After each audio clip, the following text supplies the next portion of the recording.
Hello, welcome to From the South. I'm Laura Prada from the Telesur studios in Caracas, Venezuela. We begin with the news. Stay with us.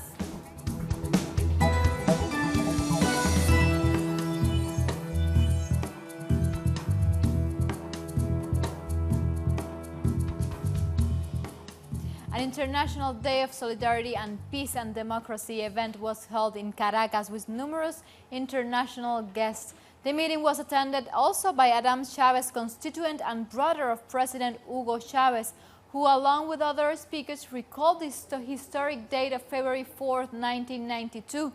Foreign Minister Jorge Arreaza stated that this year's anniversary happens at a very different moment due to the present aggressiveness and interventionist position of the United States, which comes about because Venezuela, through the Bolivarian Revolution, dared to undertake a process of social transformations.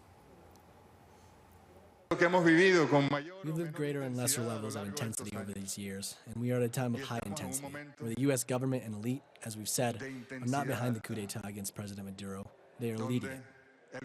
They are giving the orders, and they aren't clandestine orders. They aren't just orders that they give Julio Borges, the traitor, when he goes to the White House to meet with Pence and Bolton, as when they tell him what to do, how to do it, and then those orders are transmitted to the people who have attempted to carry out a coup against the president here. They are just dictating the orders. No, they do it openly, in the media as well. They do it over social media. And the Mexican researcher Ana Esther Ceseñas took the floor to express her solidarity with the Venezuelan cause. We are trying to imagine mechanisms to resist to add to this permanent default that you have. There are few people in the world as strong, as dignified as the Venezuelan people. Likewise, the Spanish MEP, Javier Couso, reflected on the role of the European Union around the military threat against Venezuela. The European Union has no foreign policy. Foreign policies are the United States. Fortunately, we have had countries that has been against the coup d'etat, so we will continue to fight because, as it was said, the fight is not only for Venezuela, but it's all for the humanity. In turn, the director of the Martí program and former cultural minister of Cuba, Abel Prieto, emphasized the international character of the struggle undertaken by the Venezuelan people. Here is playing the destination of the whole region, as you said, the fate of all worthy causes defended of this planet. Here they are trying to create a kind of reconfiguration of fascism. And National Dignity Day was commemorated in Venezuela by President Nicolás Maduro alongside with high-ranking of military officials and armed forces personnel. The event marked the day that took place in the state of Aragua on February 4, 1992, the civic-military rebellion led by Hugo Chavez that laid the foundations of the Bolivarian Revolution and the process of social transformations. Aquí continúa el camino. Here the path begins, here the path continues, and always with Chavez at the head, always with the dignity of the people. Today, more than ever, vindicated in the fight, we are for national sovereignty, the absolute independence of our country, and for respect for the values of our Bolivarian Republic of Venezuela. Today we are in a patriotic march, overthrowing a failed coup by the oligarchy.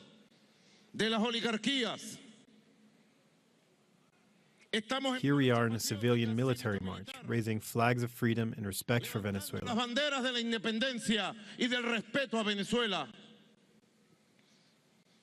We are the good Venezuela, the true Venezuela. It is we who take flags of dignity and honor to confront those who call for imperialist intervention, to those who sell their souls to the imperialist devil. They believe Venezuela has no one to defend it, who loves it. And here we are, we who love Venezuela, the ones who defend it with our lives if necessary. And our truth was born 27 years ago in a rebellion against the IMF and neoliberalism, against the traitors to Venezuela who were in government at that time, in a rebellion against an exploiting oligarchy that led world empires to distribute Venezuelan resources, in which today are again threatening and attacking us. The essence of February 4th is the Bolivarian Popular Rebellion, the profound military rebellion to defend the idea of our homeland. And our correspondent in Venezuela, Luis Tavera, sent us this report where he gave more details of the commemoration. In the context of Venezuelan President Nicolas Maduro having reported a coup attempt backed by the United States, Venezuelans have gathered in Plaza Bolivar to reject a plan which aims to destabilize the internal policies of Venezuela. The president also mentioned the relevance of military-civil unity. This is 27 years after the Day of National Dignity was celebrated for the first time. We are joined by a young demonstrator. Why did you join the rally? We are here to celebrate the 27th-year anniversary of Hugo Chavez starting the Bolivarian Revolution. We are in the streets to defend the freedom and independence of Venezuela. We are a sovereign people who reject any foreign intervention. The international community is pointing at our country with false information about the need for humanitarian aid. We do not need humanitarian aid, but rather that the US remove the sanctions. What they need to do is give us our freedom to decide our present and our future. Thank you for joining us. People have not only taken to the streets here in Plaza Bolivar, but have also rallied at the Yellow House, where a forum is being held with national and international intellectuals participating. They are talking about the 20 years of Bolivarian revolution, framed by the respect of all people. Here in Plaza Bolivar, people are willing to sign the document announced by Nicolas Maduro to let Washington know that Venezuela wants freedom and democracy. And in the later hours, some European countries recognized opposition figure Juan Guaidó as interim president. The Venezuelan government called on the European Union to reflect on their decision. Hopefully, Europe will reflect. Hopefully. President Maduro and his Bolivarian diplomacy of peace team have done everything possible and more for Europe to listen, so that Europe does not go down poorly in history, as they say in Spain. The European countries are following the United States now. It's not the United States. It's the ruling elite, particularly Donald Trump, John Bolton, Mike Pence, and Mike Pompeo. Yesterday, the sad president of the United States, Donald Trump, disgraceful, a product, let's say, of the factory capitalism that generated this product. That's the expression. The embodiment of capitalism itself. Donald Trump is such a despot, a racist, a supremacist, a discriminator, arrogant, so grandiose that he does not care about others. What he is the expression of capitalism. And Russia's Foreign Minister Sergei Lavrov is criticizing the European Union for backing U.S. interference in Venezuela. During a visit to Kyrgyzstan, he said that the European Union demand for new elections is an ultimatum instead of mediation. Lavrov added that it's absurd to question the legitimacy of Venezuela's presidential elections. And the Bolivian President Evo Morales has said he welcomes the idea of an international group to meet on February 7th in Montevideo to discuss the situation in Venezuela. In a social media message, Morales thanked the High Representative of the European Union for Foreign Affairs and the Uruguayan President for calling the meeting. Morales also said that because United States President Donald Trump has admitted military intervention in Venezuela is an option, means he is the main instigator of the coup against Venezuela. And the Caribbean community countries from CARICOM said the region has a vested interest in maintaining peace and stability on behalf of the people of Venezuela. CARICOM has also criticized the Organization of American States about unilateral stance in accepting Venezuela's opposition leader as the self-declared interim president. CARICOM's chairman, Dr. Timothy Harris, says the regional bloc rejects any military aggression towards Venezuela. Mr. Holness assumed 6 and months. so our position, as is the position that all small island states should take, is that we must pursue peace at all costs in Venezuela. Because the opposite of that, war, bloodshed, military intervention, will not redound to the benefit of the people of the region. We could see no benefit at all from war, from military aggression in Venezuela for the region as a whole. if you have an outbreak of military aggression and warfare, you're going to send the wrong signal. And the United Nations Secretary General Antonio Guterres said he has been following the evolution of the situation in Venezuela. He said that he has declined to involve the United Nations in the initiative of regional groups, and the Secretary also did so to give credibility to his offer of assistance in resolving the crisis. Let's remember that the UN has recognized the legitimacy and constitutional president of Venezuela, Nicolás Maduro, as the only authority of the nation.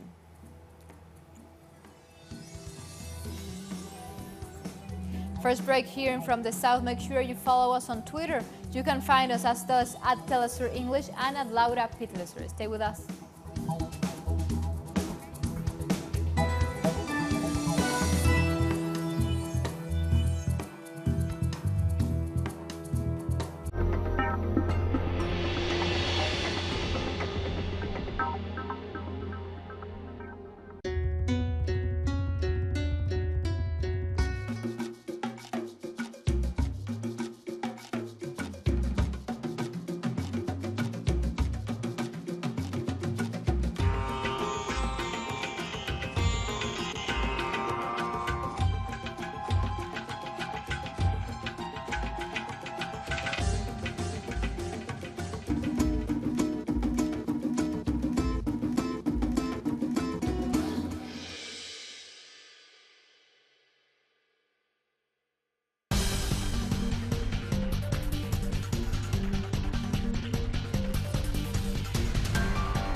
And we are back.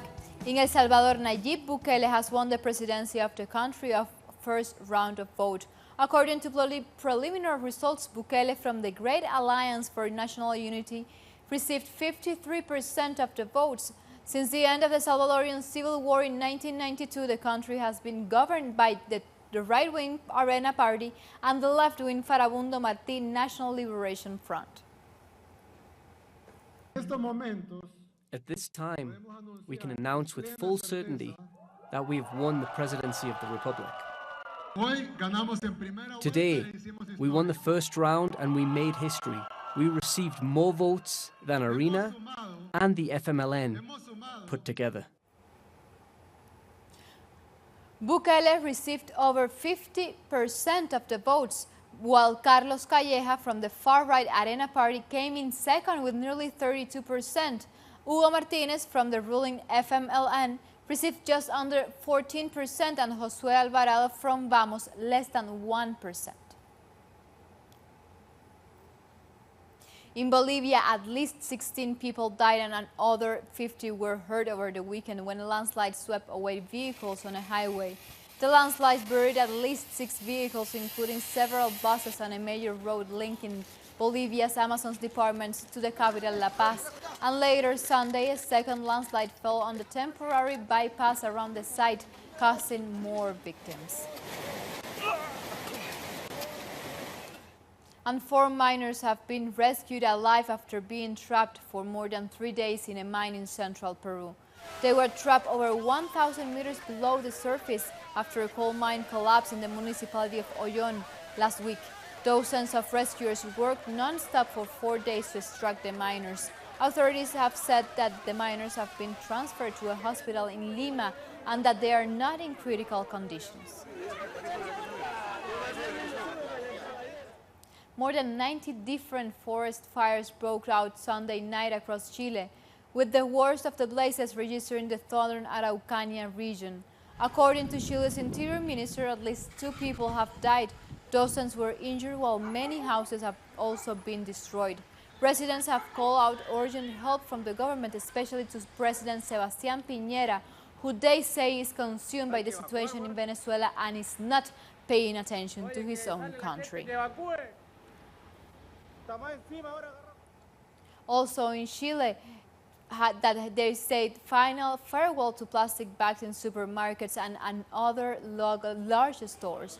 After a 6-month trial period, Chile has introduced a total ban in an attempt to combat pollution. Now there is a $300 fine for those who break the law, but the ban doesn't apply to traditional markets. Chile produces 3 billion plastic bags each year. And thousands of public workers have rallied in Sao Paulo, Brazil to protest pension reforms.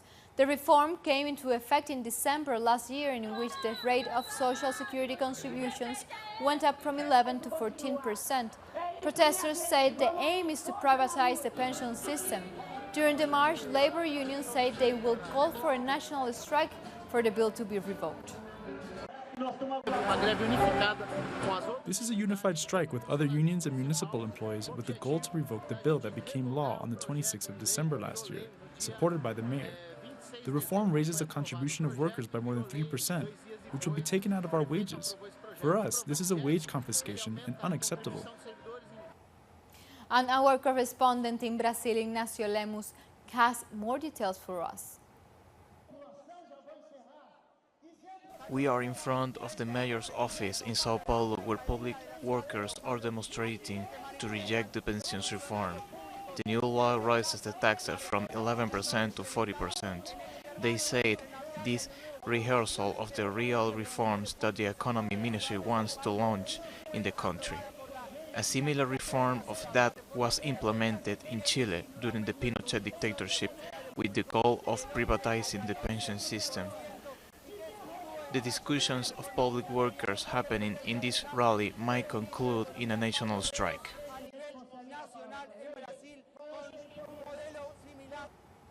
And in Mexico, the President Andrés Manuel López Obrador has spoken about the launch of a plan to search for 40,000 missing people. According to the government, there are about 40,000 disappeared people in Mexico. During the announcement, the President said this problem is very painful and that the government will help the relatives of missing people. Nearly $21 million have been budgeted for the search. According to official data, hundreds of thousands of people were killed in Mexico in a context of drug trafficking violence. Se estima que actualmente It is estimated that there are currently missing people, more than 1,100 clandestine graves, around 26,000 unidentified bodies in morgues, and this is proof of the magnitude of the humanitarian crisis and human rights violations we are facing, and that we must overcome in our country. The Human Rights Subsecretary of Mexico stressed that the strategy aims to design the general foundations of public policies with the participation of the relatives of the victims. The fundamental objective of implementing this plan is to design with the participation of the families of the victims, the general foundations and the public policies and procedures in the orders of the government for the search, location and identification of people missing and not localized, as well as to prevent one of the fundamental challenges, to prevent, to investigate and to punish those responsible for these crimes. And regarding the situation of the Central American migrants at the Mexican-U.S. border, our correspondent in Washington, Alina Duarte, sent us this report. The United States has sent more than 4,300 soldiers to the southern border. This is happening as the U.S. government readies itself to give the State of the Union speech on Tuesday, a speech that was postponed due to the government shutdown, the longest in the history of the country. It is expected that one of the main topics will be migration and the border wall. The U.S. needs to approve a national budget, and February 15th is the deadline. This budget was the reason the government shut down for a month, as the budget for the wall on the border with Mexico was not approved. The argument even affected the Trump administration itself.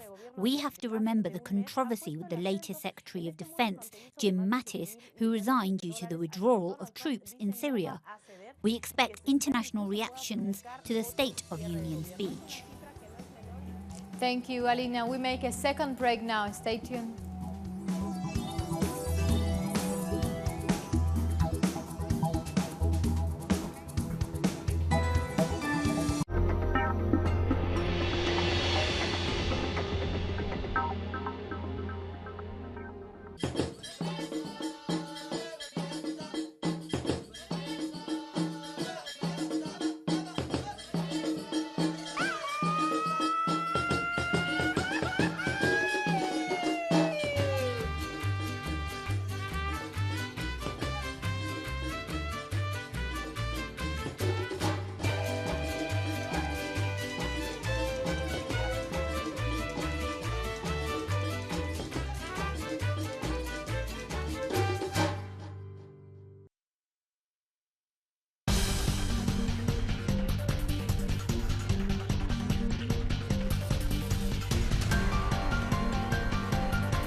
And we are back, and we start in Spain, where human rights organizations and social movements are warning about the conditions of migrants who are crossing to their country. Our correspondent Sergio Rodrigo explained the details. More than 4,000 people have crossed the border to enter the European continent. Authorities warn that the number of plastic boats have increased. Immigrants have also increased by 2,000% in the contrast to the year 2018. In the coming weeks, a change in Spanish maritime salvage policies is expected. To this end, some international human rights organizations have monitored closely.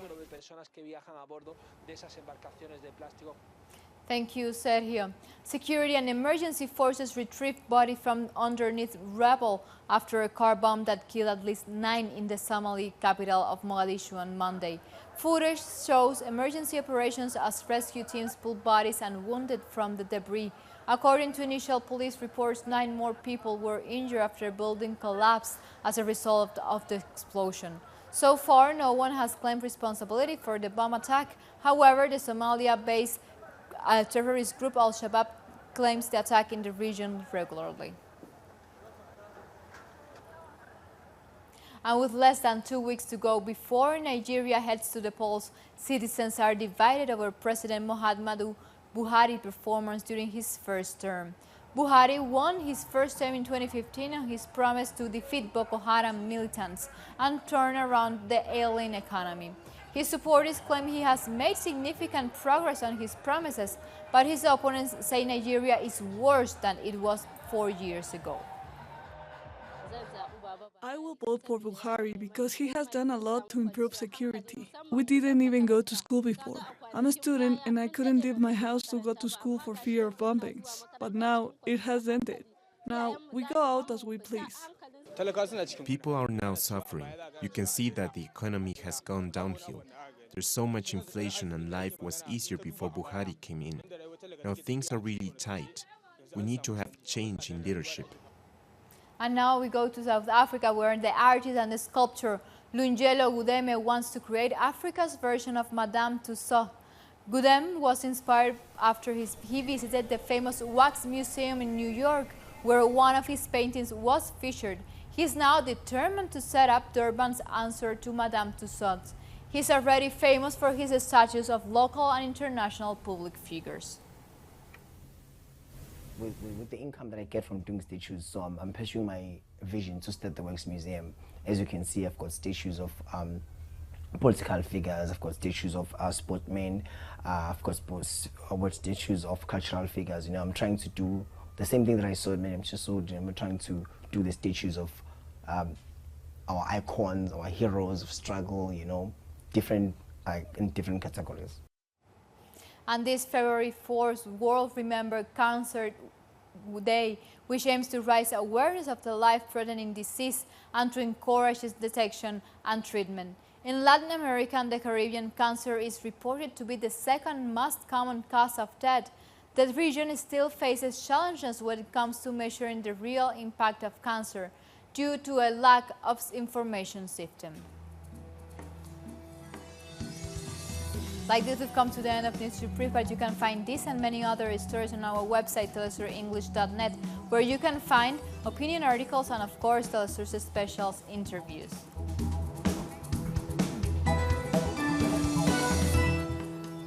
Continue with Telesur, connecting the global thousands. Until next time, thank you for watching.